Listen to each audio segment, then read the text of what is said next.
Hello, this is Matt Bomhoff, and I am here with my good friend Bryan Edmonson. Bryan is worship pastor and communications and marketing director at the Edge Church in Azle, Texas, which is a part of the Missouri Synod Lutheran Church.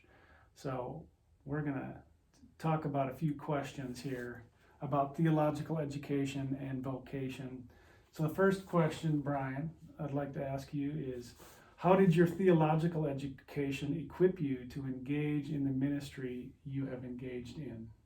So my theological education probably happened in earnest when I went to Dallas Baptist University for a master's in worship leadership, but I also got a second master's degree in communication while I was there as well.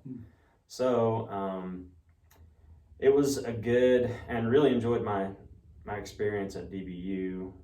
If I had to do it over again, maybe I would have done theological studies as a major instead of worship leadership, because worship leadership was, it was focused towards having a theology of worship specifically, a philosophy of worship specifically, and I think just my disposition, I enjoyed the theological stuff more, so I might have gone more into systematic route and gone into more like biblical studies more. Gotcha. If I had to do it over again. But all that said, it was a good experience to get me started in theological thinking and theological study, and how that equips me to be a worship leader, and not just a worship leader, but a leader in the church. Cool. Yeah. Excellent.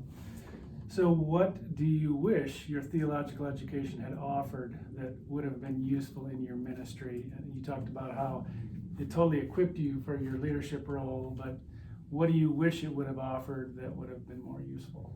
Well, I think it's usually the experience that when you go to seminary or you go to ministry school, that you get a lot of the academics, but not much of the practicals. I think there's a lot of interrelational work that you're not prepared for in that realm. So I can start head tripping in a discussion about the doctrine of the Trinity, but when it comes to loving someone that's in a hard, going through a hard time, I can't lean on my theological training for that. Yeah. Even though there's probably work that's been done, but that's not, I can't recall that or call on that. I probably wasn't trained as well, so I have to rely on just my own personal life experience. I think a lot of pastors have to deal with that as well. Yeah. So, there's gaps, and but that said, like I said, I think it did prepare me to get started, even though I was already a worship pastor before I got my master's degree. But I think it was good. It was good work to get me on a path to be able to be a constant student, to be, to learn how to learn. Definitely. In theology and doing ministry. Awesome. So what resources have informed you and continue to inform your identity? I think the biggest thing that I use right now are podcasts. So I can listen to a theological podcast or a ministry podcast while I'm working on something else. Or while I'm driving. And a lot of times I'll listen to someone like N.T. Wright or David Bentley Hart, and I'll listen to an interview of them, or listen to maybe a lecture on YouTube, and then go to one of their books, and it's like, okay, I've actually already know the main points of this book because of the hour-long podcast that I'll listen to. So now I don't have to spend 4 hours reading their book about that same thing. Right. So I realize that I can learn a lot more faster by listening to an author of a book. Totally. So that's kind of a Cliff Notes way for me to stay engaged in theological thinking and in the types of things that I'm really interested in. But I think it also helps me stay reminded of why it is that I do what I do. Why do I continue to care for people in the church and what they're going through, and how I can be a better worship leader. You know, how do I pick music, and how do I pick songs that help connect their heart to God when we're all in a corporate gathering. When sometimes, a lot of the time, when we're in church together and we're going through a service, it's mostly up here. And so I feel like my role is to help people engage their heart as they're worshiping. And that doesn't just include their minds, but also includes their emotions and their whole bodies, their whole souls, their whole heart. And so I feel that that's kind of my role as a worship leader. And so that's what I want to learn about, and if I can engage my heart, then it helps me to help others, lead others to do that as well. Absolutely. That's awesome. So what practices sustain your identity as a minister? Well, worshiping with music, just staying engaged with God at a heart level, being in love with Him, not hardening my heart towards Him. So daily practices of just,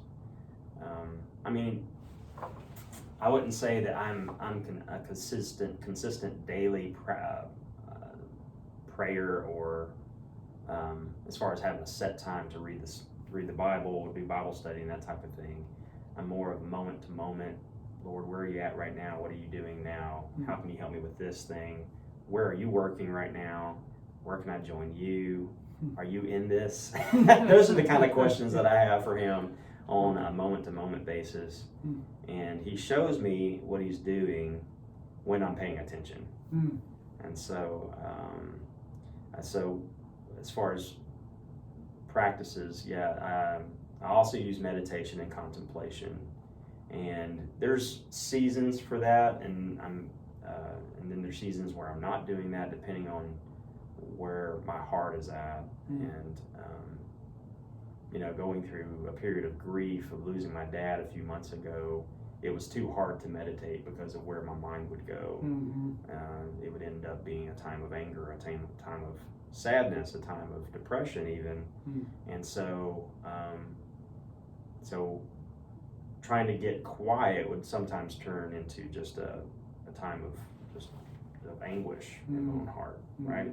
So practices, I think, for me, have needed to change. Instead of stay static, I need to have dynamic practices that I can draw on to stay connected to God's love, right? So that can be through engaging my mind through a podcast. It's like, okay, now I understand that you are there when I don't even see you, when I don't feel you, I know you're there. That can help. And then there's times when I can have my guitar out and I'm worshiping, and God will meet me in that moment, And that can be also when I'm leading on Sunday morning, or I'm meeting together with my team. And so we can have a heart connection in community. And so that's a practice that helps, right? Totally. And so I think the practices change as long as the end result is connection, fellowship, being one, knowing my oneness with God, right? That's really good. That's awesome, Bryan. Thank you so much for those answers. They were very creative and really good. Great. So, thank you. Thank you.